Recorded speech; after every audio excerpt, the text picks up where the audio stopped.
This is American Literature, Chapter 14, and I'm going to read the introduction before we move to the first story. Okay? A family has many kinds of people in it. Some members are wiser, and they help us along. Other members are younger, and they learn from our experiences as well as have their own. Our families are always a part of us. Sometimes we try to forget that. Other times, that is wonderful to remember. Okay. All right, we're going to talk about autobiographies, first-person point of view, character motivations, conflict, and drawing conclusions. Okay.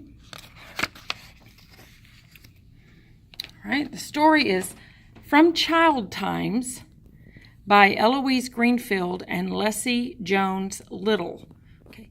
If you notice that word from is italicized, that means that Childtimes is actually a longer story than what we're going to read, and this is just an excerpt taken from it. Okay. Literary terms: autobiography, a true story about a person told by that person. First-person point of view: in an autobiography, the writer telling the story with the pronoun I. Selection vocabulary: lopsided is uneven. Pout is to make a face to show that you are unhappy. Joint, in this instance, is a section of a finger.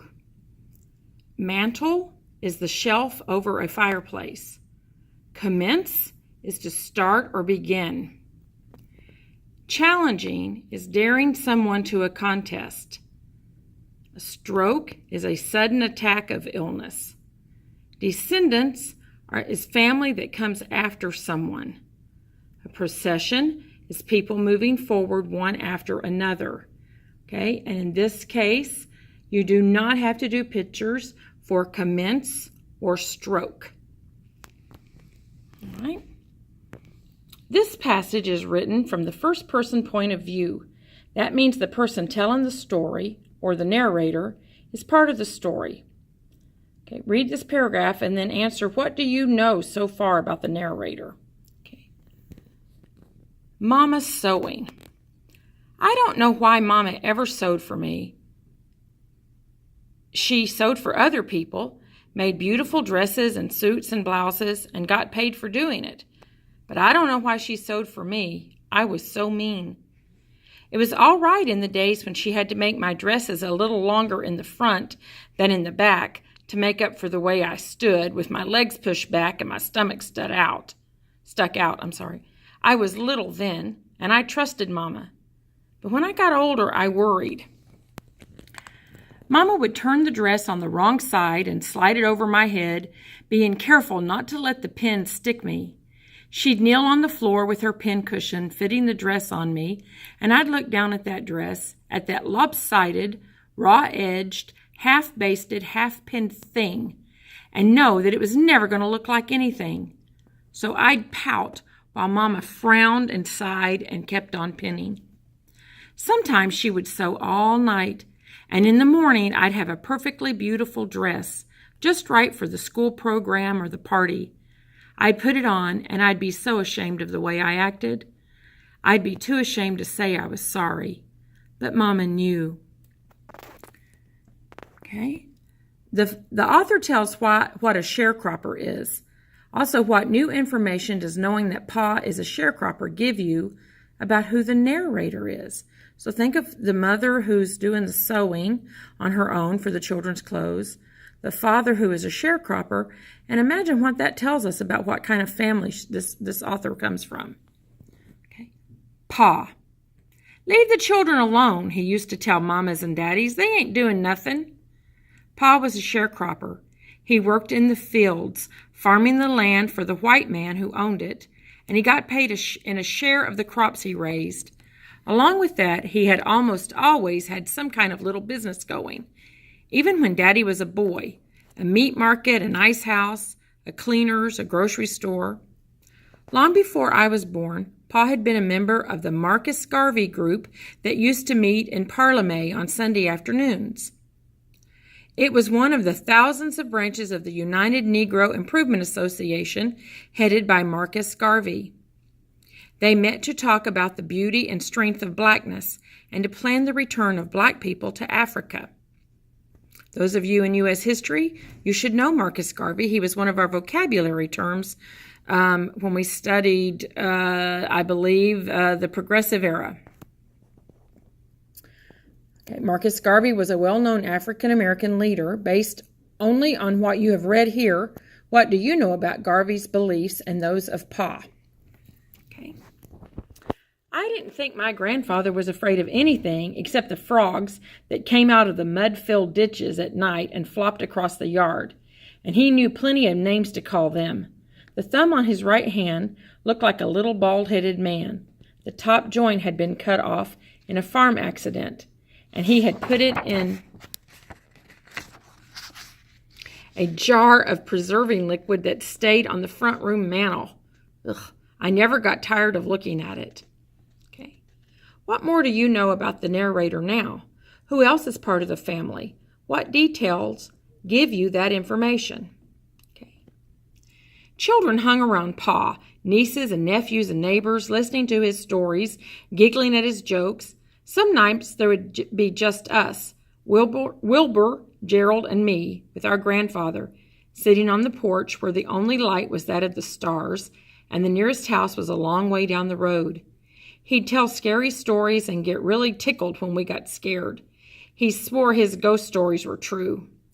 One night he'd say, "Me and my brother John was coming across that field over yonder."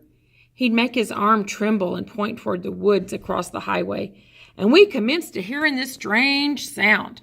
Hum, umph, hum, umph. And we looked up and saw this haint.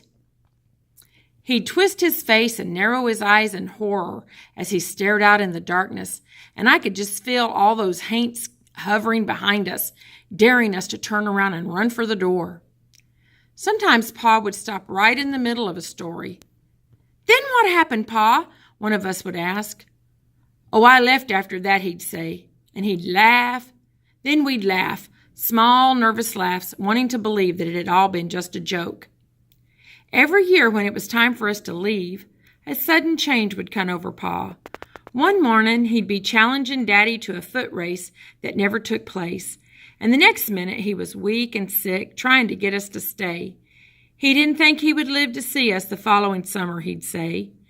At breakfast, he'd begin the blessing with, "Lord, I sure do thank you for allowing me to see my family one last time before you call me home." And he'd pray a long, sad prayer that brought tears to our eyes. But finally, when nothing worked, Pa would give up and help Daddy load the car with suitcases and sacks of fresh corn and peanuts. There'd be hugs and kisses and more tears, and then we'd drive away, leaving him and Granny standing on the side of the road, waving, waving, waving, getting smaller and smaller until they blended into one and disappeared. From what you have read and from your own experience, what relation is Pa to the narrator? Use the details from the story to support your answer. Pa never liked to leave home. Granny came to visit us a few times over the years, but Pa always made an excuse. He couldn't get away right then, he had too much work to do, or something. One year, though, he had to come. He'd had a stroke, and Mama and Daddy brought him to Washington to take care of him. The stroke had damaged his body and his mind, so that he didn't understand much of what was going on around him. But he knew he wasn't where he wanted to be. Mama would take him for a walk, and he'd ask people on the street, "Which pay is Parlement?" My grandfather never got back to Parlement. He lived in Washington for 18 months, and then in 1951, at the age of 78, he died. Martha Ann Bars Ridley. I called my great-grandmother Mama Ridley because that's what Mama called her. Actually, though, I don't think I ever really called her anything, except in my mind. I guess I must have talked to her sometimes, but I don't remember those times.